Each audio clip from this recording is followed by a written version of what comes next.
dans ma situation, je parle de temps parce que, bah oui, l'annonce a été assez imminente et puis les choses ont dû aller très très très vite parce que c'était assez grave. Et donc tout s'est enchaîné. Donc on n'a pas réellement le temps de réfléchir, mais l'après-coup, je pense qu'avec l'adrénaline aussi, on se dit oui quand même. Donc le luxe, non, pour le coup, j'aurais bien voulu avoir le luxe. Justement, t'as pas eu le luxe de faire à côté de l'autruche, justement. Non, j'ai pas eu le temps. Ouais. J'ai pas eu le luxe de faire ça. Non. Et puis je pense qu'avec le temps et le recul, peu importe ce qui va m'arriver dans la vie, je pense pas que je prendrai le luxe de faire la politique de l'autruche avec le temps et le recul parce que j'ai pas envie.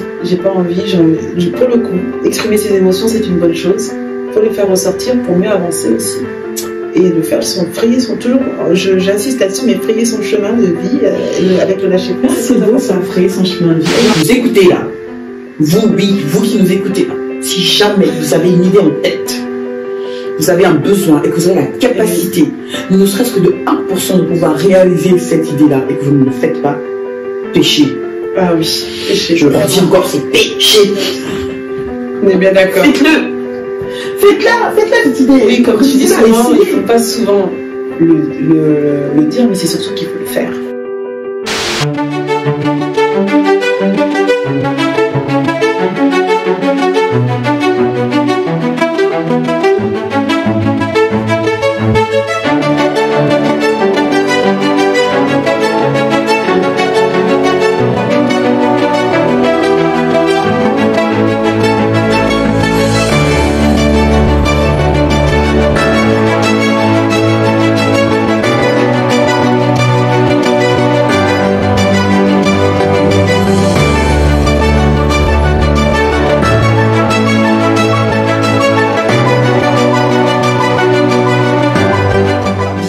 Cette deuxième partie d'émission Secret de Femmes, je suis toujours Linda Moutomé en compagnie d'Arlénie, mon invitée, qui a bien voulu jouer le jeu de l'émission Secret de Femmes et pour pouvoir répondre aux 10 questions.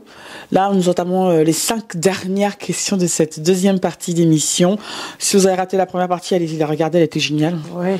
Là, on s'est chauffé un peu là. On s'est chauffé un peu.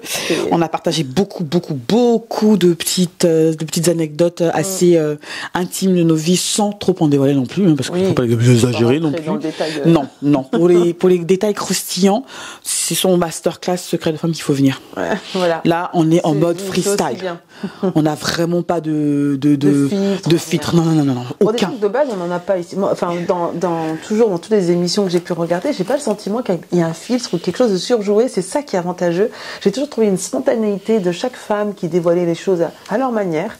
Après, moi, je les connais pas toutes personnellement dans leur vie, mais je pense que c'est bien de dégager toutes ces émotions comme ça, parce que moi, chaque fois que je regarde une émission, j'ai l'impression de reconnaître dans les sujets, oui, moi aussi, ça m'arrive, ça m'arrive, et je me dis, ça c'était bien comme question et tout machin, mais oui, j'ai jamais pensé à ça. Enfin, c'est drôle en fait. Donc ça, c'est le plus beau compliment que tu nous fais à parler moi, parce que c'est exactement l'objectif de ce focus, c'est c'est de se reconnaître. Et dans tous les cas, moi, c'est exactement ça. C'est mon cas. C'est faire prendre conscience qu'aux femmes que oui, c'est une émission, mais avant tout une conversation entre femmes où c'est son langue de bois, son filtre, et puis on y va, quoi. Ouais, c'est ça. À la bonne franquette, tu vois, on se sent bien, on se sent en confiance, suffisamment. C'est pour ça que je suis contente d'avoir pu avoir mon tour et d'évoquer ça, donc ça fait plaisir. Je suis contente.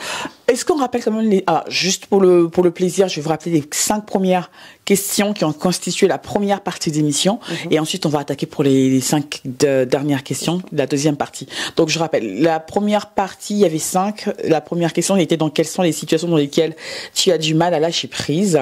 Liste-les, et de mémoire tu en as listé 3. Comment se manifeste en toi le manque de lâcher prise? Tes ados, ils ont pris un peu cher. Une pré-ado, mais pas encore un ado. Oui, une de la pré-ado a pris un peu cher. Et alors, la troisième question, c'était, fais-tu face à tes émotions négatives ou les enfuis-tu au fond de toi par peur de perdre le contrôle? Et là, il y avait la petite anecdote concernant les fous du volant. No comment. Par exemple. C'est un exemple parmi tant d'autres. Exactement. T'est-il déjà arrivé de perdre le contrôle? C'était la question 4 de cette première partie. Et la 5e était donc comment t'es-tu senti? Et c'est vrai que moi j'ai partagé quelque chose d'assez intime aussi, sans trop rentrer dans le détail, mais Ton concernant émotion. entre autres mon cas actuel et mon état physique actuel. Et donc là je vais lire les 5 prochaines. dernières questions de cette deuxième partie. Donc la question 6, c'est quelles ont été les conséquences dans ta vie, dans celle de ton entourage, dans ton travail, en somme, ont-elles été dramatiques? Ces questions-là. Par rapport au fait de ne pas avoir lâché prise. La question 7, c'est quelles leçons en as-tu tirées? Ensuite, la question 8, c'est quelles sont tes 4 plus grandes pensées limitantes? Énumère-les en commençant ta phrase par « je ne pourrai jamais ». Ah oui. Mesdames, faites aussi l'exercice chez vous. Ça va être génial. La question 9, l'avant-dernière que je dirais, c'est maintenant relis à voix haute tes 4 phrases et à la fin, pose-toi la question, vraiment? Je ne pourrai vraiment jamais? Qu'est-ce que cela provoque en toi? Oh là là.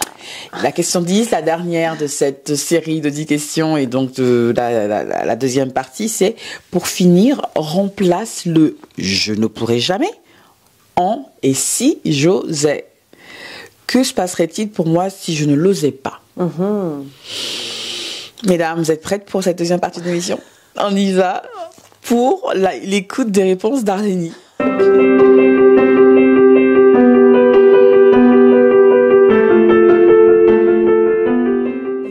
Ok. Alors ma chère, je te rappelle la question 6. Ok. Quelles ont été les conséquences dans ta vie, dans celle de ton entourage, dans ton travail, en somme, ont-elles été dramatiques? Donc les conséquences du fait d'avoir perdu le contrôle, comment tu t'es senti en ayant perdu le contrôle, et du coup, quelles ont été les conséquences dans ta vie Alors, conséquences bénéfiques du coup. Peu importe. À toi de nous dire, ma chère. Donc, si on va parler, alors là, ça va vraiment rentrer dans mon intimité familiale du coup. D'accord. J'ai malheureusement appris une mauvaise nouvelle concernant la santé de mon enfant l'année dernière.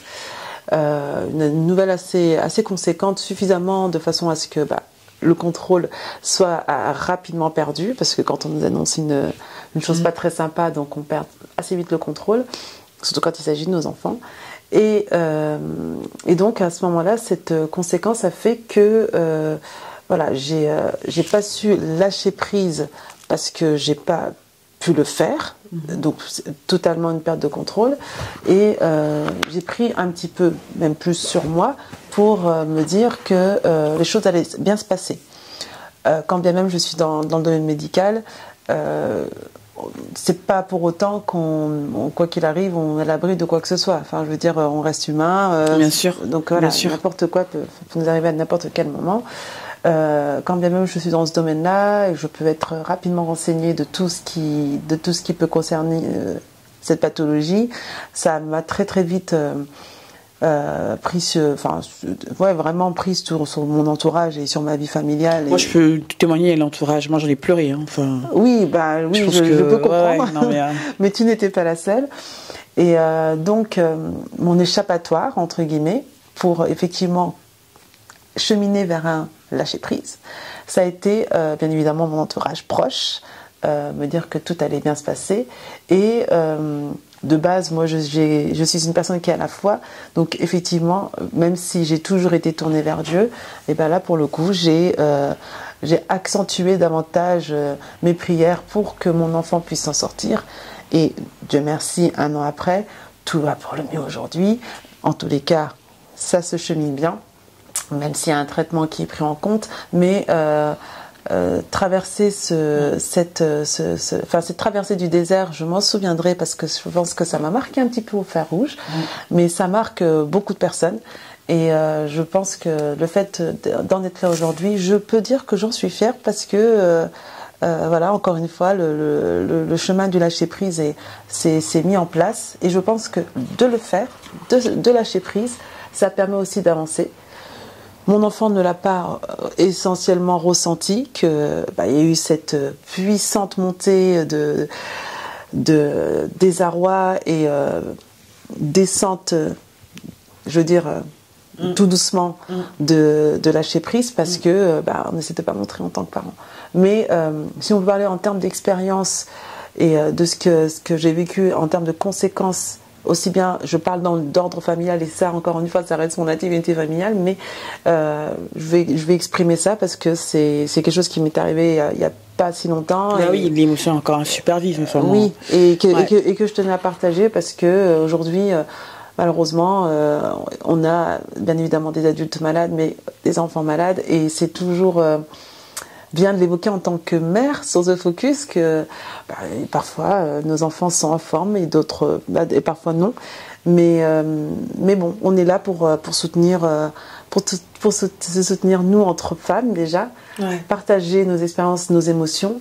Et puis se conseiller en tant que maman ou future maman, peu importe, parent ou pas, se dire que tout va bien se passer en essayant de lâcher prise justement. Je pense que j'ai pas pris les mouchoirs. On va bientôt sortir les mouchoirs. On va peut-être pas les sortir. Non, on va éviter. Mais c'est vrai que ça a été une. Ça, c'est les hormones de grossesse. Non, peut-être. Écoutez, peut-être. Mais c'est vrai que moi, c'était cauchemardesque aussi. Après, je vais pas faire la fille qui fait machin parce que j'imagine même pas pour toi.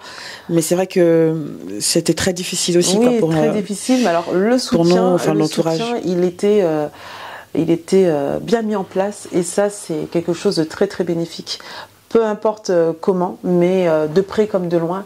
Mais ça a été en tous les cas pour moi et ma famille, je veux dire pour mes enfants, ça a été très bénéfique.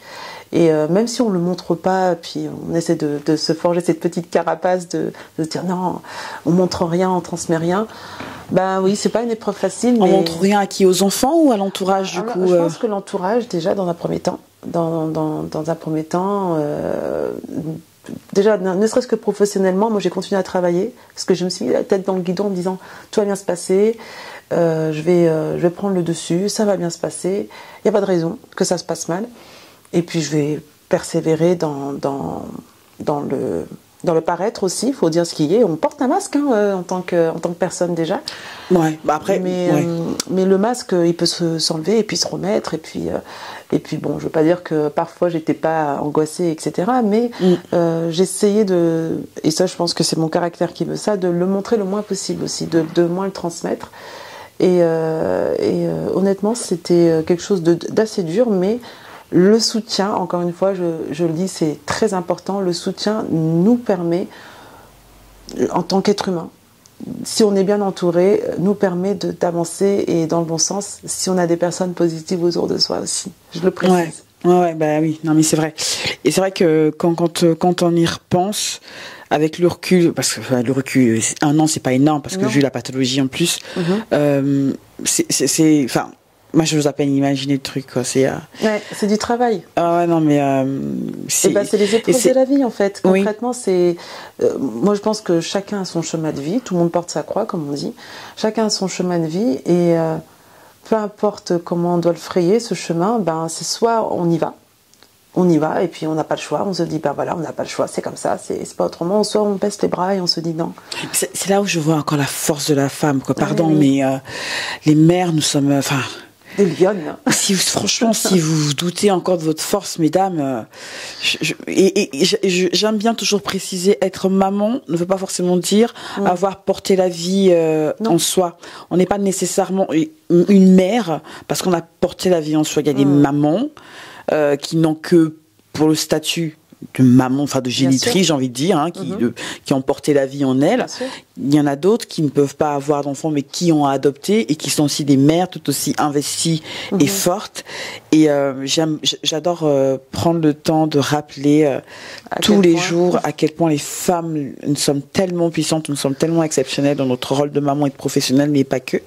Et c'est vrai que là, tu m'as encore démontré une force, non, mais monumentale, quoi. Enfin, je trouve ça, important. Alors, autant je dis mon entourage me donne de la force, mais mon enfant m'en a beaucoup donné aussi, en fait. Concrètement, on part du principe où il y a des choses qui peuvent nous tomber dessus du jour au lendemain, où vous êtes là, vous faites votre vie, tout se passe pour le mieux, et puis d'un seul coup, on vous apprend une pathologie assez conséquente, où on vous dit, c'est oui ou c'est non. Ça veut dire ça passe ou ça casse.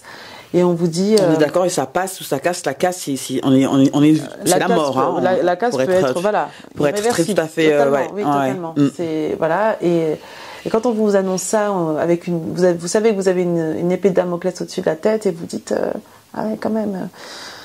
ouais, bon, j'étais pas préparée à ça, mais on se prépare jamais à ça. Enfin, c'est très difficile de se préparer à ça. On se prépare pas à ça, en fait. C'est très difficile. On se prépare pas à ça. C'est un chemin, un chemin très très très dur à frayer. Mais encore une fois, j'insiste sur le mot entourage et force et soutien.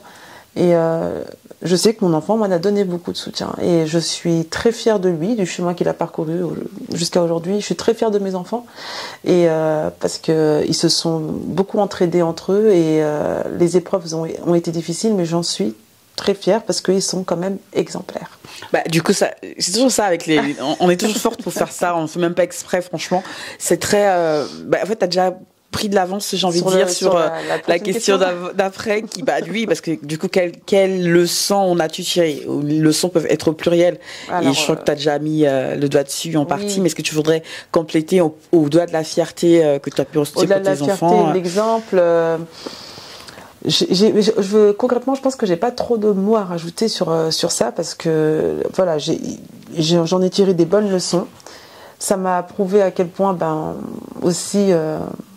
aujourd'hui on peut être là, mais je veux même pas dire demain, mais des fois en fin de journée ou j'en sais rien. Tu vois, bon là je vais faire ma petite, parce que j'ai pas fait la folle la première partie. Non mais ça me fait ding dong dans ma tête, désolée. Mais c'est vrai, parce que à chaque fois on dit mais comment tu fais pour faire ça, comment tu fais, mais on peut mourir demain. Ouais. On peut mourir demain. Je vais prendre ma douche, j'ai une baignoire, je glisse, je me casse la nuque. Bon, une mort bête, faut quand même le dire. Ouais, mais ça arrive. Ouais.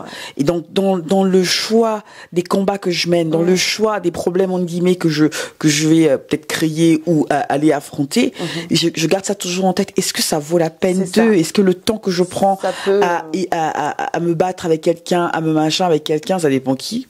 D'accord. Est-ce que ça vaut vraiment la peine? Est-ce que j'ai pas mieux à faire de mon temps si précieux, tu vois? On parlait de la perte d'énergie en début d'émission. Exactement. C'est exactement ça. Exactement. Pour moi, les pavés dans la mare, ça ne veut rien dire. C'est-à-dire qu'il y a tellement des choses plus graves dans la vie, honnêtement. Sans vouloir allumer sa télé et regarder les infos. Oh mon Dieu, faites plus ça. Moi, je fais plus ça. Mais par exemple, rien que dans son propre entourage. Voilà, dans son intimité, il y a des choses tellement plus graves et honnêtement, les leçons de vie comme ça vous remet énormément en place et ça prend son petit temps, parce que concrètement, on peut dire ce qu'on veut, c'est un coup derrière la tête, mais quand on se relève, on se dit ah oui quand même, mais on se relève. Faut pas perdre de vue cette. Non, c'est l'objectif, c'est de se relever, d'être positif, d'avancer. Et de se dire que, ok, ça c'était hier, on verra demain. Pas de politique de l'autruche par rapport à ce qu'on vit comme émotion, comme situation difficile. Alors, dans mon cas à moi, pour cette partie-là de ma vie, on va dire, j'ai pas eu le temps de faire la politique de l'autruche, parce que concrètement, j'avais très peu de temps entre. Est-ce que c'est le mot temps que tu as, ou c'est le mot luxe? J'ai envie de dire, moi, quand tu dis temps, c'est vraiment le mot temps. Dans ma situation, je parle de temps parce que oui, l'annonce a été assez imminente, et puis les choses ont dû aller très très très vite parce que c'était assez grave, et donc tout s'est enchaîné, donc on n'a pas réellement le temps de réfléchir, mais l'après coup, je pense qu'avec l'adrénaline aussi, on se dit oui quand même. Donc le luxe, non, pour le coup j'aurais bien voulu avoir le luxe. Le temps. Mais justement, t'as pas eu le luxe de faire la politique de l'autruche, justement. Non, j'ai pas eu le temps. J'ai pas eu le luxe de faire ça. Non. Et puis je pense que avec le temps et le recul, peu importe ce qui va m'arriver dans la vie, je pense pas que je prendrai le luxe de faire la politique de l'autruche avec le temps et le recul, parce que j'ai pas envie. Pour le coup, exprimer ses émotions, c'est une bonne chose. Faut les faire ressortir pour mieux avancer aussi. Et le faire, j'insiste là-dessus, mais frayer son chemin de vie avec le lâcher prise, c'est beau ça, frayer son chemin de vie. J'ai l'impression que tu as explosé du coup une pensée limitante. Et ce qui t'en reste, parce que ça fait vachement écho à la question d'après, c'est quelles sont tes 4 plus grandes pensées limitantes? On va dire que c'est 2 questions en une. C'est énumère-les en commençant ta phrase par « je ne pourrai jamais ». Donc là, t'as parlé j'ai l'impression que t'as parlé d'une pensée limitante que tu as explosé. Mais est-ce qu'il t'en reste? Si oui, est-ce que tu peux en citer 4? Après, s'il y en a pas, il y en a pas. Si, hein. j'en ai toujours. Moi, j'ai des pensées limitantes parce que forcément, j'ai beau faire un travail de confiance en soi, etc. Je pense que là, j'ai des pensées limitantes. Par exemple, j'en ai une qui me vient tout de suite en tête, c'est je ne pense pas que je pourrais nager un jour parce que je ne sais pas nager et j'ai pas honte de le dire. Je ne sais pas nager, j'ai jamais appris à nager. Ouais. J'ai eu une espèce de phobie. Je pense que une phobie depuis toute petite.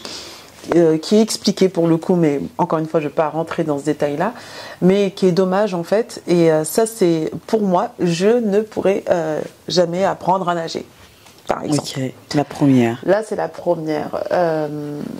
Donc la deuxième, alors j'ai très peu de pensées limitantes. Alors c'est pour ça que je dis si tu n'en as pas, c'est pas grave. Mais c'est beaucoup quand même. Ouais, parce qu'on en est taré aussi, c'est pour ça. Oui, c'est vrai. Donc. Alors, en termes de pensée limitante, déjà, j'en ai une, c'était celle-ci, et j'en ai peut-être une deuxième, et ça reste encore professionnel, pour le coup, parce qu'on parle aussi de business et compagnie. Évidemment. Donc, moi, je pense aussi, la deuxième pensée limitante, je ne pourrais pas monter mon entreprise. Attention à ce que je vais dire. Fukushima dans ma tête. Depuis combien de temps êtes-vous dans votre zone de confort? Mesdames, votre vie est-elle un peu trop une routine où passion, excitation et changement brillent par leur absence? Le temps est peut-être venu pour vous de réaliser votre auto-diagnostic zone de confort. Identifiez dès à présent les points de votre vie que vous souhaitez améliorer.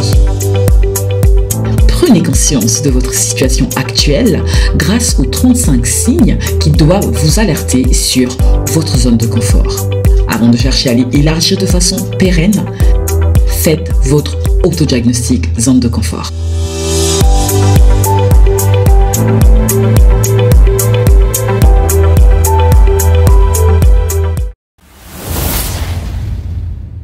Tête.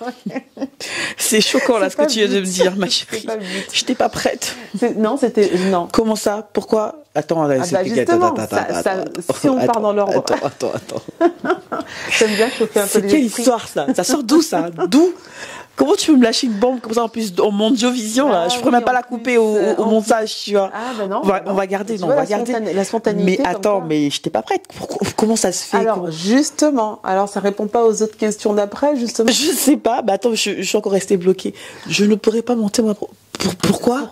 Je pense que concrètement, c'est le manque d'organisation. Pour ma part, c'est le manque d'organisation pour tout ça. Ça nécessite énormément d'organisation et je pense que moi qui disais que j'étais organisée, et c'est vrai que j'ai ce côté là maniaque, à partir du moment où j'ai le contrôle sur quelque chose que je peux maîtriser, d'accord, mais quand on parle de mon entreprise, je pense que ça va au-delà pour moi de mes capacités. Je sais pas pourquoi je l'entends comme une espèce de gros défi à relever, mais voilà, c'est ça. On en reparlera dans 3 ans ou dans 5 ans. C'est pour booster. Peut-être moins, parce non, que on sait jamais de ce que j'ai mis dans ta boîte. Franchement, Darnel, tu nous regardes là. Voilà un défi. Non, parce que tu vois, Darnel, je suis désolée, ça fait 7 ou 8 ans que je lui casse les oreilles avec le business. Des business à tout bout de champ, parce qu'avec mon mari, du coup, on a des idées toutes les 5 minutes, lui, toutes les secondes. Ouais. Et un bon jour, Darnel s'est réveillé dans ça.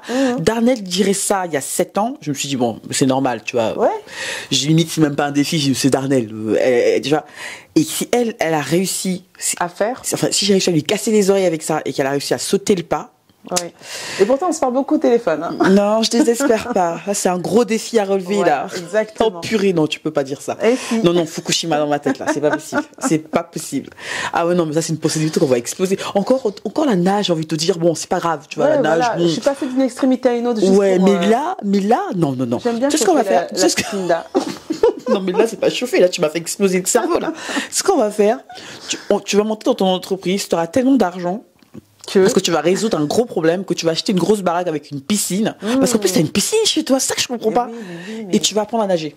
Comme ça, enfin, il va en faire 2 ans. Hein. Et oui, l'un ne va pas sans l'autre, on est bien d'accord. C'était un test. Hein. Je vais pas m'en remettre, je crois. J'aurais du mal à m'en remettre. C'est pas possible. Non, mais je pense que créer son entreprise, peu importe dans quel pays, on est bien d'accord, ça nécessite beaucoup d'organisation. Et je parle en toute sincérité. Pour ma part, c'est ce manque d'organisation que je crains. Je pense que c'est plus une crainte. Oui, on parle de pensée limitante. Donc, oui. Limitante. Donc, alors, si on part sur vraiment 4 pensées limitantes. Mais attends, je suis encore dessus, moi. Je suis désolée. Du coup, attends. Mais, du coup, ok, c'est une crainte. Mais est-ce que tu as l'envie? Oui, honnêtement, je pense que j'ai l'envie. Parce que j'ai beaucoup d'idées. Ah, bon, c'est qu'une question de temps, alors. Voilà, oh, mais ça me rassure. Oh, mais c'est bon. Qui se mûrit un peu dans ma tête. Oh, mais c'est bon, ça va venir. Bon, ça va venir, ça me rassure. Mais oui, aussi. tant que l'envie est là, oui. C'est juste que ça trotte dans ta tête, le temps que ça arrive, là. Le petit chemin. Non, ça va venir. Ça va venir, il n'y a pas de raison. Oui, mais oui. Je pense que c'est. De toute façon, avec Darnell et moi, on va forcément tomber. Mais je sais que je suis très très bien entourée, ça c'est une certitude. Énorme. Tu voulais parler d'une troisième peut-être pensée limitante? Non, parce que concrètement, les pensées limitantes, je sais que je peux en avoir. Elles sont peut-être éparpillées dans ma tête à droite et à gauche. Mais je me teste. Encore une fois, l'introspection. C'est-à-dire qu'en fait, je me dis, il n'y a pas de raison que tu n'y arrives pas. Et ça, c'est ma phrase boost. En fait, tous les jours, un peu tout le temps. Il n'y a pas de raison que tu ne puisses pas le faire. Il n'y a pas de raison que, voilà, si j'ai envie aujourd'hui prendre, je rêve d'aller au Japon depuis 2-3 ans. Et je me suis dit, pour mes 40 ans, j'irai au Japon. Bon, malheureusement, j'ai des événements dans ma vie qui ont fait que je n'ai pas pu y aller. Pour le coup, c'est pas une pensée limitante parce que même si ce voyage est pour moi important, parce que c'est quelque chose que je voulais faire pour mes 40 ans. Même si ce voyage il est important, j'y vais seule dans ce voyage. Je ne parle pas du tout japonais. C'est pas grave. C'est pas grave. 2-3 mots. Hein. 2-3 mots et encore, je ne vais pas les prononcer parce que j'ai pas envie de trop ridiculiser. Mais bon, honnêtement, je pense que ça c'est quelque chose qui me tient à cœur et que je ferai. Et pour le coup, c'est pas une pensée limitante, je te l'accorde, mais c'est des choses qui honnêtement ont mûri dans ma tête parce que je m'auto-convainc que je peux le faire.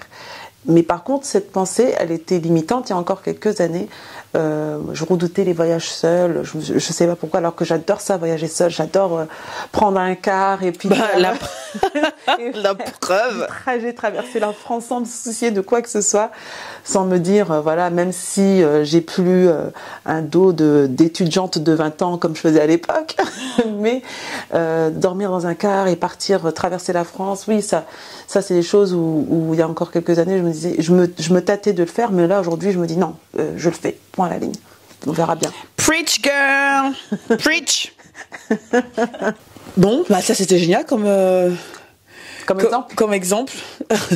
Une bombe que tu lâches et puis une autre que tu dis c'était plus vraiment une mais comme je suis bien entourée pour visiblement ma future entreprise, donc ça va, j'ai plus de soucis, donc on peut la soustraire des pensées limitantes. Bah oui, après il y a plusieurs actions possibles pour pouvoir pour pouvoir créer son entreprise, j'ai envie de dire. T'es pas obligé de partir toute seule pour la faire. Bien sûr. On peut avoir créé une Darnell et moi par exemple, et toi venir être associé sur ton entreprise avant de pouvoir par contre ta propre entreprise aussi. Donc oui, je ne désespère pas. Non, moi non plus, je désespère pas. Et je sais que pour le coup, ma phrase boost est toujours dans un coin de ma tête. Donc ouais, ça c'est déjà une bonne chose. Ma chère Arlénie, et si on passait à la question 9? Je t'écoute. Maintenant, tu relis à voix haute tes 4 phrases et à la fin, pose-toi la question. Vraiment? Je ne pourrais vraiment jamais? Qu'est-ce que cela t'évoque en toi? Donc vraiment, tu ne pourras vraiment jamais créer ton entreprise? Ouais. C'était pas ça ma première question. Non, c'est pas grave. Mais... Alors, tu ne pourras vraiment jamais nager? Alors ma première question, je ne pourrais pas dire je ne pourrais jamais nager. Je redoute, j'ai encore cette phobie en moi parce que voilà, même si j'ai une piscine à mon domicile, mais je redoute parce que c'est quelque chose qui se travaille. Hein. Ça s'appelle quand même une phobie. Donc, faut pas l'oublier. Et non, honnêtement, je pense qu'avec le temps, je peux apprendre à nager. Et je serais fière de le faire parce que quand je vois mes enfants nager dans la piscine et qui font des longueurs, en veux-tu, en voilà, j'ai envie de leur dire, mais moi aussi, j'ai envie de faire pareil. Mais non, je pense qu'un jour, j'apprendrai réellement à nager, vraiment. Et qu'en est-il de la deuxième question. bombe que tu m'as lâchée? Que je t'ai lâché. Laisse-moi boire un peu. J'ai failli tomber en syncope, là, je vous assure.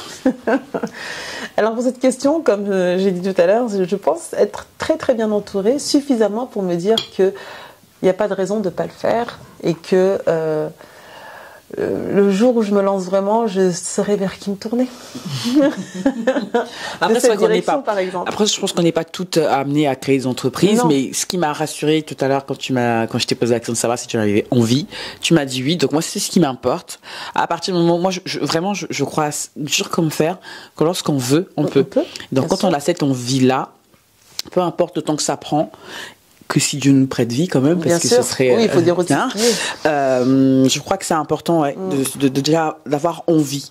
Maintenant, là où, comme j'aime bien me définir comme boosteuse commerciale, mais pas que, c'est que je me dis toujours que quand on a envie de faire quelque chose et que l'envie devient forte, plus grande, que ça se transforme en besoin, à un moment, il faut s'écouter, il faut se lancer. Et pas se trouver des excuses. Non. Vraiment, il faut s'écouter, il faut se lancer, il faut élargir sa zone de confort parce que oui, on ne sait pas de quoi demain est fait, on ne sait pas si on sera encore là demain.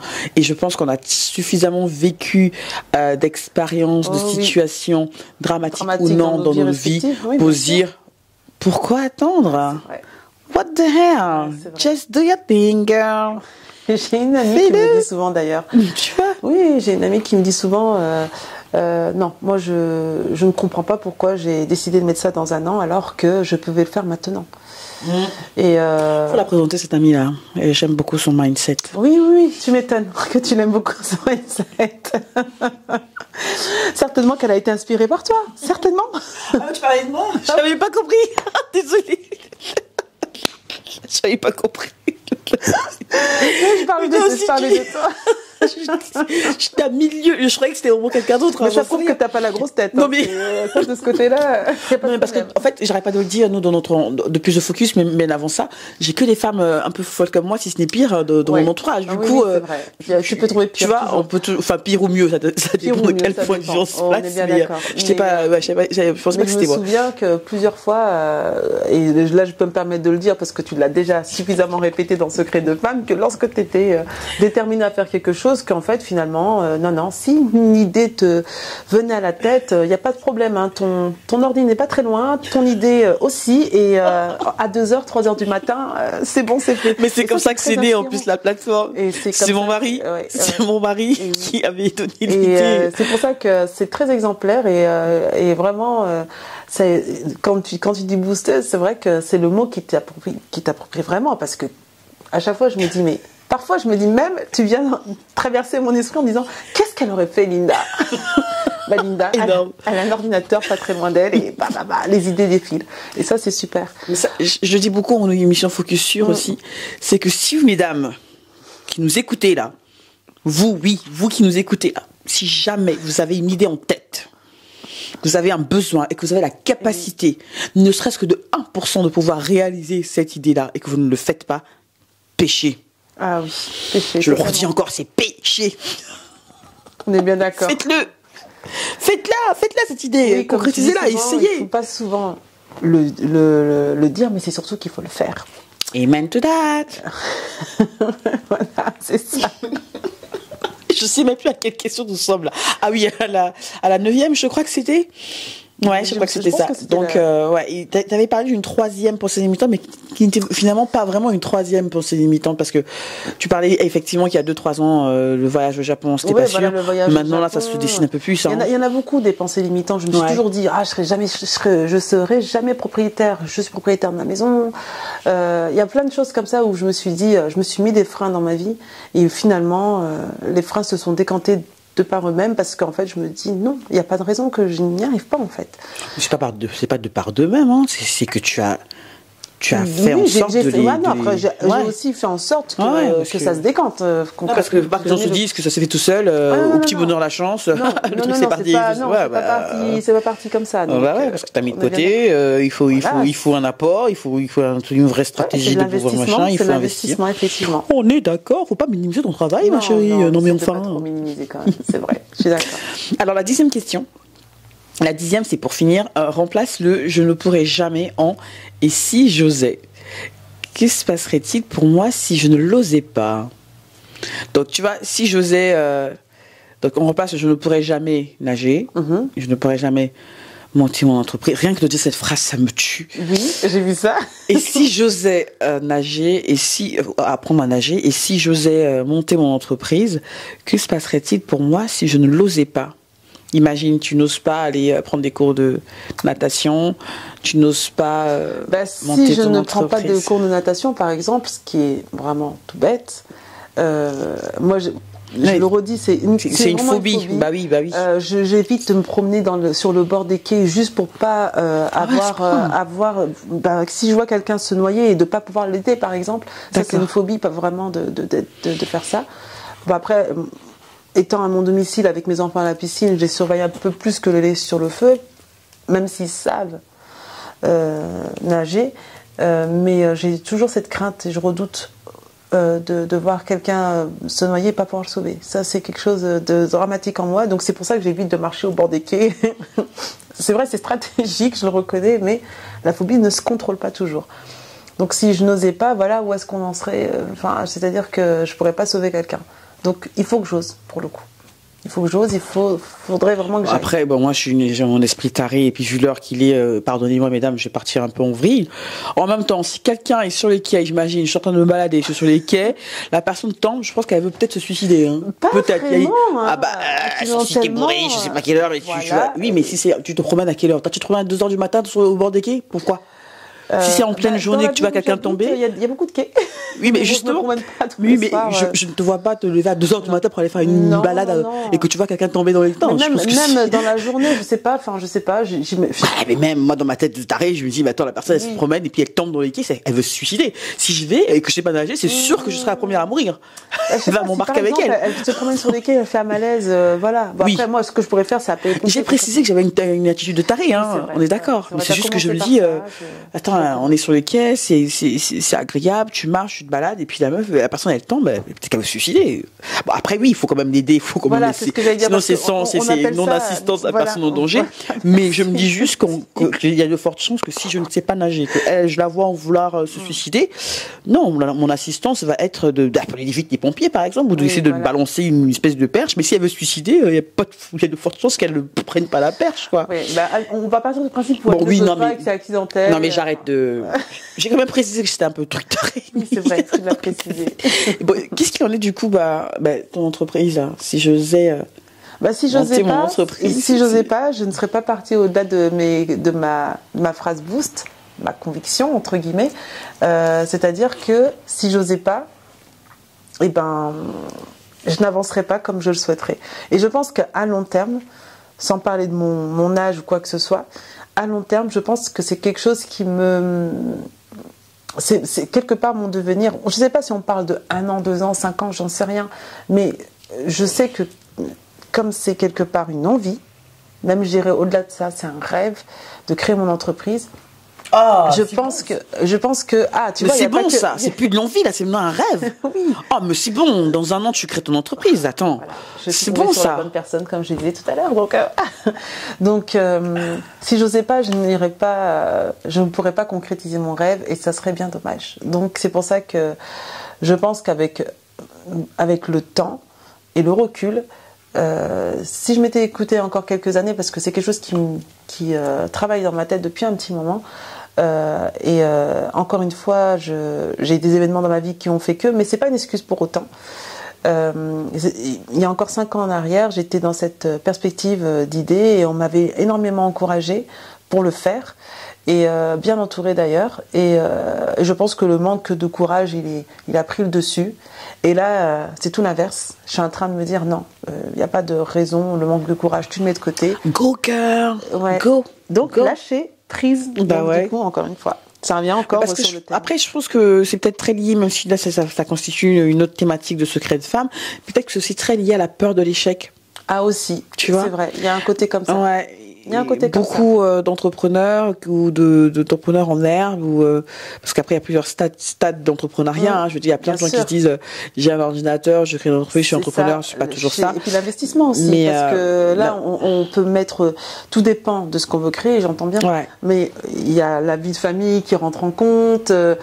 bah, y a la vie professionnelle actuelle, enfin, comme je travaille, donc voilà, il y a ça qu'il va falloir mettre de côté puis gérer. Donc, mais encore une fois, c'est pas des gros obstacles. Donc, c'est des défis à remonter. C'est bien pour ça qu'on parle de pensée limitante, c'est dans la tête. Hein. Exactement. C'est pour ça. Le mot limitante, il est bien placé. Mais le travail sur soi, l'introspection et le lâcher prise. Pour finir, parce que c'est très important de se dire non, il n'y a pas de raison. Ça, je le mets de côté. Advienne que pourra, on verra. On investit, on fait, on va, on essaie. On recommence. Jusqu'à temps que... Voilà, exactement. Et c'est exactement ça. C'était une belle émission. Ouais. C'était un bon partage. On aura bien resté. Ça fait un ton un petit peu de tristesse, là. Oui, parce que c'est la fin, il n'y a plus d'autres questions. Et je suis contente d'avoir passé ce moment avec toi et de l'avoir immortalisé. J'ai hâte que nos enfants regardent ça quand ils seront plus grands. Ouais. Ils comprendront de quoi on parle à cette période-là, notamment pour ton enfant. Mes enfants que j'embrasse de tout mon cœur. Merci d'être mon boost de tous les jours parce que heureusement que c'est clair. Moi, ils nous rendent dingues, mais bon. Mon Dieu. Mais sans eux, qu'est-ce qu'on ferait pas? C'est sûr, on devient maso et schizophrène en même temps, tu vois. Quand ils sont là, ils nous rendent dingues. Parez-vous. Quand ils sont pas là, on est en mode, mais ils sont où? Enfin bref. Mais oui, mais je sais qu'ils vont regarder cette émission-là et puis qu'ils seront tous fiers, j'espère. Ils m'ont encouragé tout à l'heure en me disant, vas-y, maman, tu peux le faire et tout ça. Donc, je les embrasse bien fort et bien évidemment, je suis très fière d'eux. Bah oui. Non, mais moi, je suis très émue, je suis très contente qu'on ait pu faire cette émission qui est en plus un peu improvisée, même totalement improvisée. Totalement. Comme d'habitude à la bande franquette, j'ai envie de te dire. Totalement. Et j'espère que vous avez passé un très bon moment en notre compagnie, mesdames. J'espère aussi que vous aurez envie de vous retrouver quelque part ici, à la place d'Arlénie, ou quelque part où vous êtes, dans notre ville. Peut-être dès qu'on a une caméra, notre micro, on peut faire l'émission Secrètes Femmes n'importe où. C'est très spontané. J'aime beaucoup la spontanéité. C'est très authentique. Ça donne envie justement de partager plus. On est beaucoup plus ouvert quand ce sont des questions qu'on ne prépare pas forcément. Tant que la thématique vous parle, c'est le plus important. Et parlant de thématiques, il y en a combien? Je sais, j'ai pas compté. En tout cas, moi aussi, j'ai pas pu. J'ai pas compté. Il y en a plus d'une soixantaine, c'est sûr. On est peut-être dans les 70, presque 80, et ça veut dire qu'il y a minimum 800 questions, parce que chaque thématique a minimum 10 questions, certaines même en 3 questions de plus, 3 questions bonus, en plus des 10. Et ces questions-là, ces thématiques-là sont inspirées justement des émissions, des échanges que nous avons avec des femmes qui nous écrivent, avec des femmes qui nous contactent, avec des femmes que nous contactons, avec notre entourage, avec notre propre expérience de vie à Perle et moi. Elle serait pas la même émission sans vos interventions, sans ton intervention, sans ton expérience de vie, sans tes partages, qu'avoir envie de partager, ça c'est génial. Donc si vous avez envie de partager un bout de votre vie, de maman, de professionnelle, de femme tout simplement, choisissez une thématique, contactez-nous et puis il y a toujours moyen de pouvoir faire l'émission distancielle. On a fait dans les anciens formats, les anciennes émissions, vous envoyez vos audios, vos réponses audio et puis moi je prendrai plaisir à vous écouter, à commenter en étant assise là toute seule, à faire une espèce de conversation différée. C'était plutôt pas mal aussi. Je pense que les gens ont plutôt aimé ce format-là. Donc, il n'y a rien d'impossible à ce que les femmes peuvent accomplir ensemble, pour citer notre chère Michelle Obama. Donc voilà, merci mesdames d'avoir pris le temps de nous écouter. Merci ma chère Arlénie d'avoir pris le temps de jouer le jeu. Et merci pour cette émission-là que vous partagez de Secrets de Femmes, parce que c'est quelque chose de très beau et de très symbolique. Et au nom de toutes les femmes, on peut vous dire merci à Perle et toi pour tout ce travail-là que vous avez fait depuis 3 ans, cet acharnement de rien lâcher et de bientôt 4, c'est vrai. Ça commence à faire. Ça fait 4 ans, on en est là dans ces débuts de bébé. C'est vrai en plus. On est très loin de ce qu'on avait prévu et j'ai hâte de voir ce que ça va nous donner dans 5 ans encore, parce qu'on a beaucoup d'idées et c'est génial. Persévérer, merci au nom de toutes les femmes et puis de continuer comme ça. Merci à la pression de ça. Bon, on va arrêter parce qu'après il faut les mouchoirs. On n'a pas pris les mouchoirs, donc on va faire couler le mascara. Après, ça va pas le faire. Je suis très nulle pour ça, tu sais très bien. Merci mesdames d'avoir été avec nous. Prenez soin de vous psychologiquement avant tout, mais également physiquement. Et je vous dis à la prochaine pour une autre émission Secrets de Femmes en compagnie d'une autre invitée, ou peut-être des secrets que nous on partagera, Perle et moi. Prenez soin de vous. Je vous dis à la prochaine. Au revoir.